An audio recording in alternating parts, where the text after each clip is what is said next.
Olá pessoal, meu nome é Adriano e esse é o canal Meu Propósito.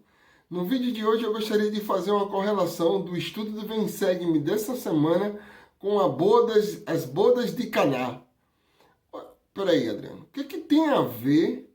Porque se eu bem entendo, o estudo do Vem Segue-me dessa semana tratou um momento em que os filhos de Mosias encontraram com Alma e eles começaram a relatar sobre os feitos da missão, os feitos, né, durante sua missão. E o que tem a ver isso com as bodas de Caná? Então, se você quer saber a relação que tem entre o trabalho dos filhos de Mosias e de Alma com as bodas de Caná, fica até o final, né, desse vídeo. E aí você vai entender. Lá em Alma, no capítulo 26, no versículo 23 ao 25, o Amon ele estava relembrando para os seus irmãos e falando também para a Alma sobre o comportamento do povo lá da terra de Israel, ou seja, seus irmãos, os nefitas, quando eles decidiram de fazer uma missão entre os lamanitas. Nesses versículos, relata que o povo disse: rapaz, vocês são loucos, que ideia é essa? Vocês irem pregar para esse povo sanguinário, um povo que cheio de tradições errôneas. É melhor vocês se armarem conosco e nós irmos combater eles. Ou seja, o povo zombou dos filhos de Mosias quando eles zombaram dos filhos de Mosias quando eles decidiram fazer a missão entre os lamanitas. E nesses dias nós temos estudado o Vem Segue-me, nós temos visto que a história foi totalmente diferente. Claro, tiveram desafios, tiveram altos e baixos, mas tiveram muito mais sucesso no seu trabalho missionário, né? Será que muitas vezes nós não se comportamos de maneira semelhante ao povo de Israel? Será que muitas vezes nós não achamos que somos melhores do que outros? Será que muitas vezes nós não apontamos para um e para outro e dizemos: ele nunca vai ouvir o Evangelho. Ele nunca vai aceitar os missionários.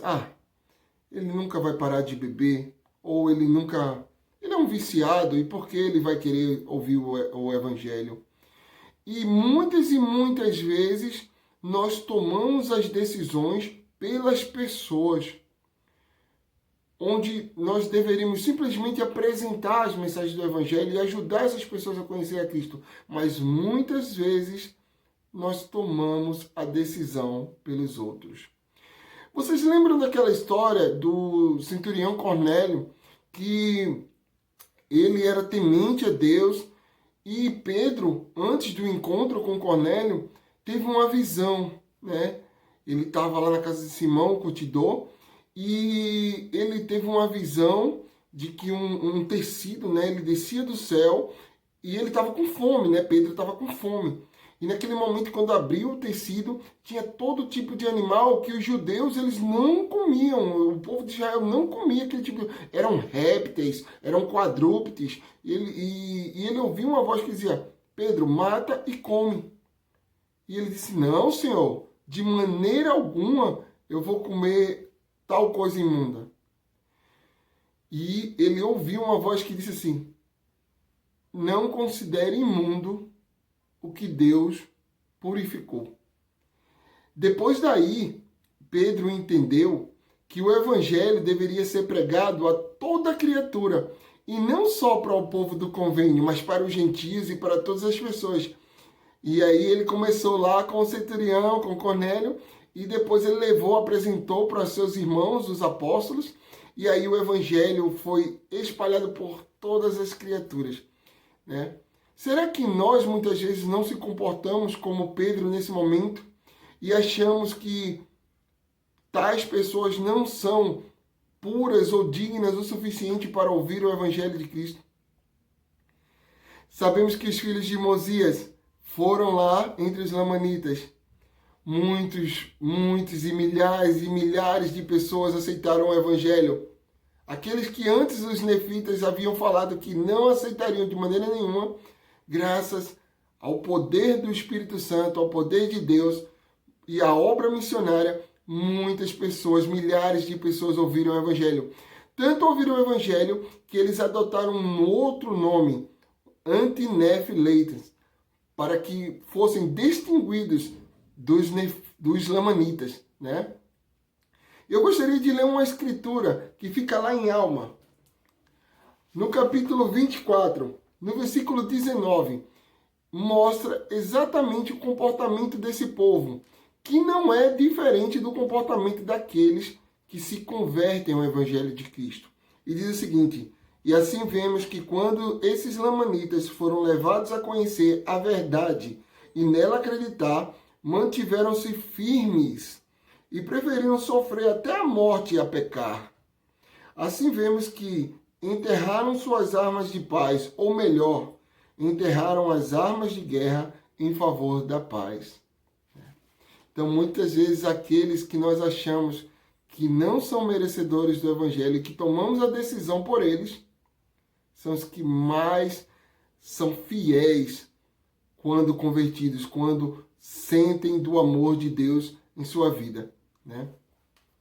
Então, às vezes, também nós pensamos, não, fulano já pertence a uma outra religião, então acho que ele não vai ouvir. Cara, para com isso. Para com isso. O Senhor, ele pede que nós possamos abrir nossas bocas e compartilhar o Evangelho a toda criatura, tá? Eu gostaria de ler mais uma escritura com vocês. Ele fica em Alma, no capítulo 26, no versículo 37. E diz o seguinte: e essa escritura, ela cai principalmente quando a gente já vê os resultados de uma pessoa convertida. Diz o seguinte: e agora, meus irmãos, vemos que Deus lembra de todos os povos, estejam na terra em que estiverem. Sim, Ele conta o seu povo e as suas entranhas de misericórdia cobrem toda a terra. Ora, esta é a minha alegria e a minha alegria, grande gratidão. Sim, darei graças a Deus para sempre. Isso, Amon falando para os seus irmãos a alegria que ele tinha. E ele disse, nossa, o Evangelho é para todos. Não é só para alguns. Não é só para mim. Não é só para você. São para todas as pessoas, tá? Tá bom, Adriano, você falou. E o que tem a ver essa pregação? Você falou, foi muito bom. Falou a respeito de que o preconceito, a censura que teve o povo de Israel, os nefites, em relação à pregação do Evangelho para os lamanitas. Falou também que esse povo que se converteu teve uma outra postura, uma postura que se distinguia até mais do que as dos nefitas. Falou também que o Evangelho ele é para todas as pessoas, mas o que isso tem a ver com as bodas de Caná? O que tem a ver com as bodas de Caná? Então vamos lá, em João, no capítulo 2, no versículo 1 até o versículo 11, é dito que Cristo e seus discípulos, eles foram convidados para as bodas de Caná. Em um determinado momento, Maria chega perto de Cristo e diz que não tem mais vinho, eles não têm mais vinho. E Cristo ele diz para ela que ainda não é chegada a sua hora. E aí Maria ela volta e diz para os garçons, para as pessoas que estavam lá servindo, diz, façam tudo o que ele vos disser. E aí o Cristo ele pede para que possam encher as talhas, né, que eram tipo umas jarras, uns potes, encher elas de água. Depois que enchesse de água, levar aquela água para o mestre de cerimônia provar. E ali, quando o mestre de cerimônia ele provou, ele percebeu que não era água, mas sim vinho. E ele disse, como deixa o melhor vinho para o final, né? Pessoal, qualquer dos que estavam ali poderiam levar a mensagem para Cristo de que faltava vinho. Mas isso foi uma designação de Maria.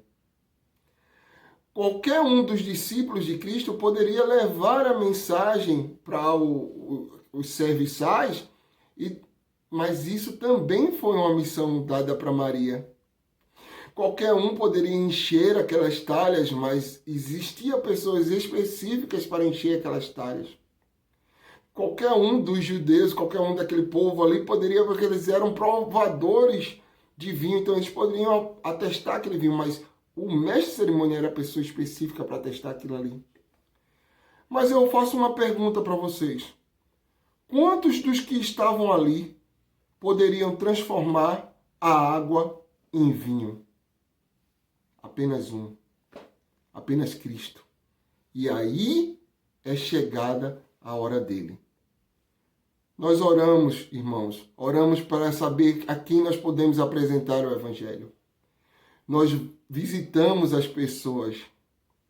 Nós prestamos nosso testemunho para as pessoas. Nós pegamos algumas pessoas e até levamos para a igreja. Nós fazemos noite familiar e convidamos eles para participar. Mas a conversão é com Cristo. A mudança de coração é com Cristo. A transformação da vida das pessoas é com Cristo. Então, muitas vezes nós queremos fazer, e com o Espírito Santo, muitas vezes nós queremos fazer o papel do Espírito Santo. Façamos o nosso papel. Deixamos que o Espírito Santo e Cristo façam o papel deles. Tá? Assim como o povo de Israel, muitas vezes nós queremos fazer o papel do Espírito e converter as pessoas. Mas quem converte é Ele. Se você gostou desse vídeo, compartilha com seus amigos e parentes. Se você não é inscrito no canal, se inscreve. Um forte abraço, pessoal.